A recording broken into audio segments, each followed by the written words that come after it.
Poland just changed the trajectory of the Russia-Ukraine war by labeling Putin and Russia a terrorist state.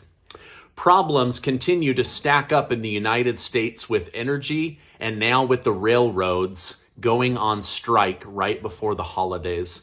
And the National Archive Library says President Biden and the federal government applied no pressure into the investigation of former President Donald Trump. Thank you so much for liking and sharing these videos with family and friends. I'm just a small news organization that tries to bring you really well-researched information every single day. So thank you in advance. President Joe Biden has just released his administration's new plan to lower the cost of living in America. And boy, is it a doozy. The Biden administration will attempt to eliminate many types of banking fees and hidden charges. Biden gave an example of eliminating certain fees. He brought up surprise overdraft banking fees, hidden booking fees for hotels and cancellation charges, and also hidden fees with cable and internet. Biden stated, "Today, my administration is announcing new actions to lower the costs of everyday living American families, to put more money in the pockets of middle income and working class Americans, to hold big corporations accountable." So thanks, Joe. But you know what would really help? Lower gas prices and lower food costs. Could you work on that, please? But be honest in the comments down below. Does lower banking fees really help you? Is that your financial problem? Like if you said, my problem is X, is it banking fees or is it high gas prices, high food prices, inflation making goods and services more expensive? I would love to hear from you down below. Now, according to the International Brotherhood of Teamsters, sounds like a gang or mafia, right? The 12 railroad unions have now rejected President Biden's deal for better working conditions, bonus pay, time off, a generous raise, and they say that they will shut down the railways and go on strike. Now, the new demands are built around time off, sick pay, and working conditions. The rail bosses say, don't be stupid. Don't shut down the country. President Biden's Presidential Emergency Board helped negotiate big pay raises and big improvements. And now the Teamsters say it's not enough. We want more, and we're going on strike. Now, the rail workers were given a 24% raise over the next 5 years and a $5,000 retroactive bonus to keep the railways open. But they're saying we're willing to give all of that up to go for what we really want. And so as of right now, they are planning to go on strike. Well, Poland may have just shifted the Russia-Ukraine war in a totally different direction. The trajectory of the Russia-Ukraine war and the way that they're treating Putin has just changed forever. Today, the Polish Senate became the first country to vote and officially label Vladimir Putin and Russia a terrorist state based on its aggressive attack of Ukraine. Now, the Senate also called for all nations involved to immediately meet with the intention of finding peace. They also stated Russia must be blocked from endangering her neighbors. This change has likely occurred as Russia is now building up a major military presence on the Belarus northern Ukraine border, with Russia making it basically their new Air Force field base. And so they're now saying, listen, let's all come together and label them a terrorist state. And then let's immediately all start calling on Putin and Ukraine to seek peace and end this war once and for all. Back here in the United States, Senators Lindsey Graham and Richard Blumenthal said, this is what we've wanted all along, the United States and NATO to immediately follow Poland's example of seeking peace and labeling Putin a terrorist. Now, this war is becoming multi-country, multi-border now. And now is the time to squash the war and seek peace before this turns into a worldwide tragedy. But will they do it? There have been rumors of peace talk conversations between the United States White House and the Kremlin in Moscow.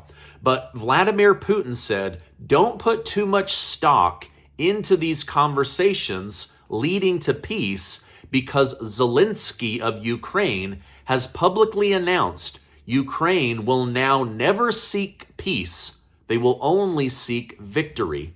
So because of this, Putin said, all of these talks between the White House and Russia will have no positive end because Ukraine is the one that does not want peace. Now remember, peace was nearly brokered back in May, but Boris Johnson of the United Kingdom stepped in and told Zelensky, NATO will back you. Don't go for peace, go for war. And so here we find ourselves now 9 months in to a war that is gathering lots of negative steam with multi-country, multi-border situation.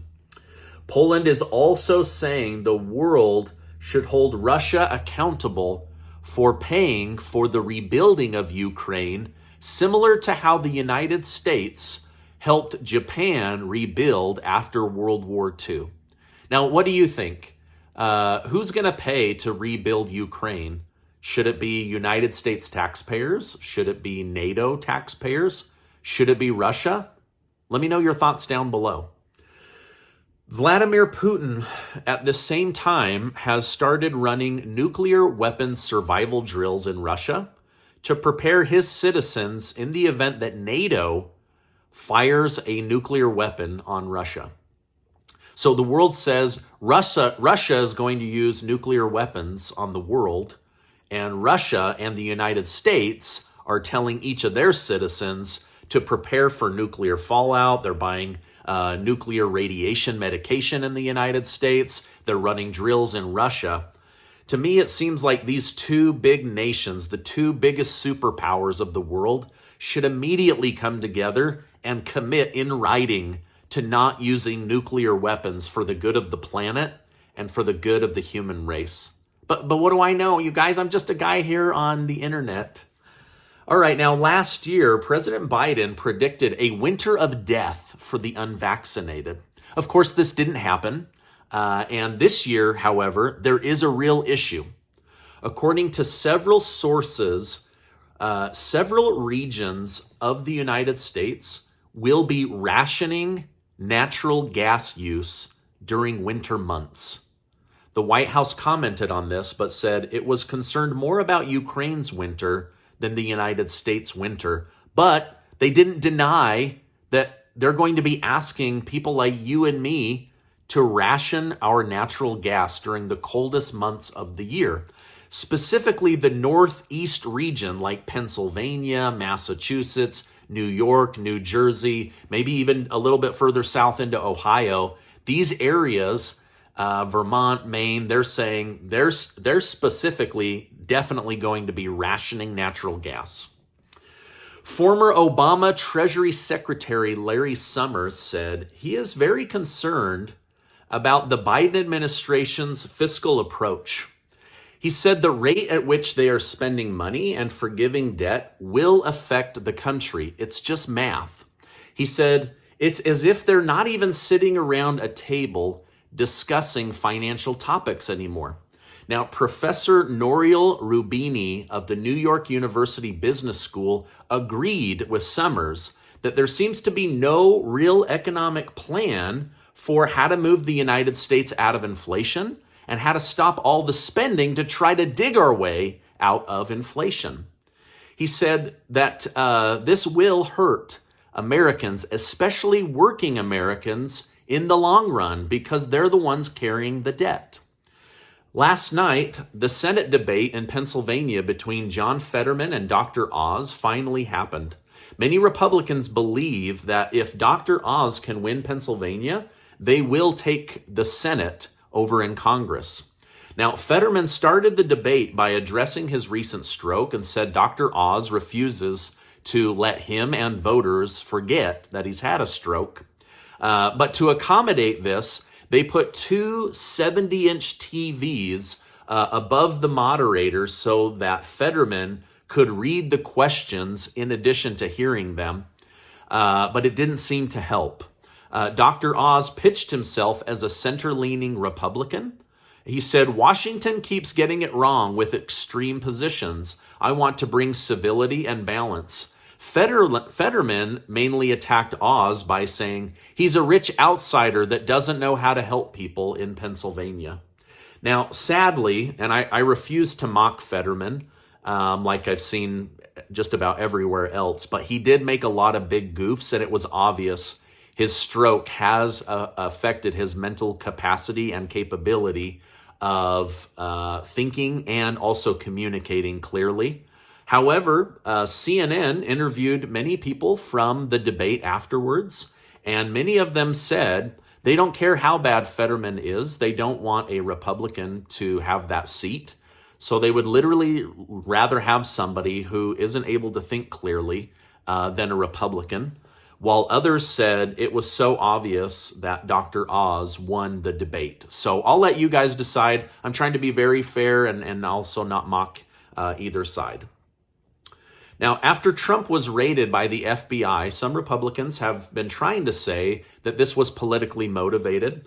But just recently, the National Archive came out and said President Biden and the federal government implied no pressure on their investigation of the records that Trump took. Now, this goes against a lot of evidence that shows that President Biden did sign off in the spring to go after those records, and that obviously the Department of Justice and the FBI have been heavily involved in the decision to go after a former sitting president. So I don't know that they're lying, but I don't know that they're fully telling the truth either.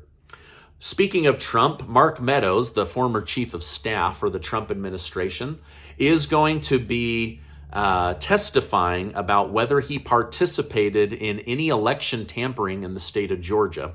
They say that he facilitated the phone call between Georgia and Brad Raffensperger of Georgia, where Trump said, go find the votes. There's obviously fraud, go find the votes. They're now trying to say that this was Trump telling Raffensperger to invent votes out of thin air to help him win. And Raffensperger saying that Trump was trying to manipulate the election. However, according to Donald Trump and his team, there were dozens of lawyers on the call. This was not a one-on-one call. And they did this because they knew that they were likely going to record this call and then leak it to the media. So again, you guys, this is all back from early 2021. You're going to have to decide what happened in the last election. NASA has announced that they have formed a team to up the field study of UAPs, or let's just call them what they really are, UFOs, right? Unidentified flying objects. NASA said without access to an extensive set of data, it is nearly impossible to verify or explain any observation.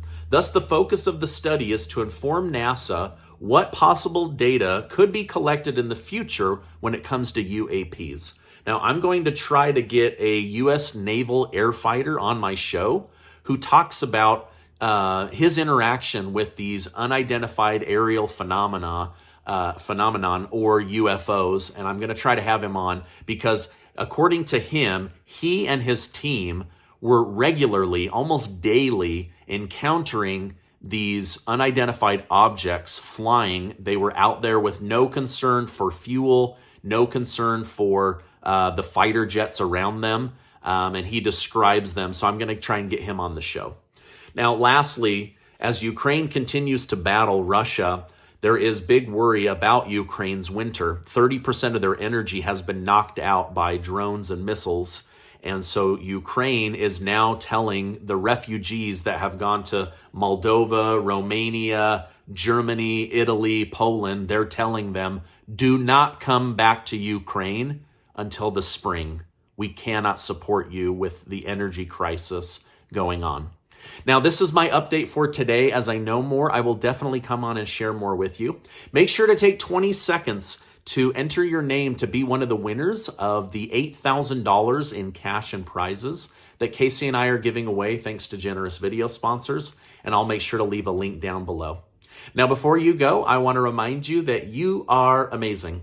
I appreciate you being in my community. Make sure to check out this video and be subscribed to the channel. Hey, thanks for stopping by today, and I will see you on the next video.